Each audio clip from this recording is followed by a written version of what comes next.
Jokowi bertemu dengan dosen pembimbingnya tuh. Nah, mungkin tanggapan dari Bang Roy. Salam hormat saya kepada Pak Kasmudjo.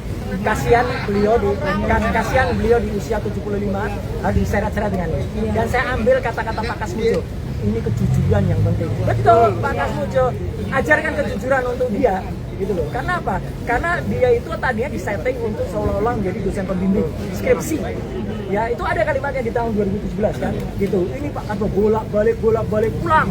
Gitu, galak banget gitu. Dan dia udah, terima kasih Pak Kasmudjo telah membimbing skripsi saya. Jelas kan skripsi. Tapi ternyata nama Pak Kasmudjo gak ada di skripsinya. Tapi kita meyakini kalau ini benar-benar palsu begitu. Ya biarkan nanti yang audit. Tapi kalaupun nanti ada hasil lapor, semoga lapor itu nanti harus tidak hanya berupa keterangan singkat ini asli atau tidak. Enggak, lapor itu harus detail. Satu, ijazahnya ditampilkan. Jadi semua orang bisa nguji. Sama enggak itu yang diunggah oleh si kader partai itu? Kalau beda, berarti kader partai itu menyebarkan hoax. Gampang kan? Ya. Kalau sama, berarti saya menganalisis gambar yang sama. Nggak bisa lagi dah dikejar-kejar. Yang kedua adalah hasil itu jelas. Kertasnya apa? Itu karbon datingnya bunyinya apa? Kertas itu seratnya gimana-gimana. Terus tidak-tidaknya ada 5 atau lebih jenis tinta di situ. Itu harus jelas. Tinta pertama tulisan ijazah, terus dikeluarkan bla bla bla Undang-Undang Gajah Mada itu tinta pertama.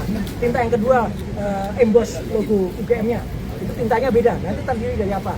3, tinta penanda tangannya, ya rektor UGM dan dekannya, itu pun lain lagi. Tinta keempat adalah tulisannya si pemilik ijazah.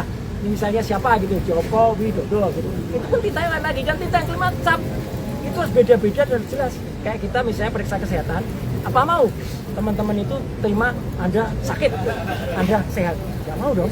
Kita harus detail, SGPT, SGOT-nya berapa, gula darah sebelum makan berapa, gula darah setelah makan harus kan.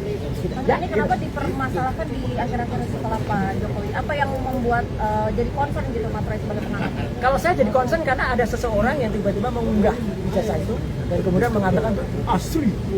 Sebelumnya kan nggak ada. Dia yang memastikan asli, maka kita cek asli apa enggak itu. Kalau nggak ada unggahan itu nggak ada. Dan saya memang baru muncul yang setelah ada unggahan itu pada 1 April. Perhatikan aja ya. Dan kami sudah memegang alat bukti yang clear ya di terakhir. Alat bukti yang clear yaitu apa? Skripsi yang diterima secara resmi oleh saya, Dr. Rismon dan Dr. Budwa itu ya gitu. Oke, clear ya.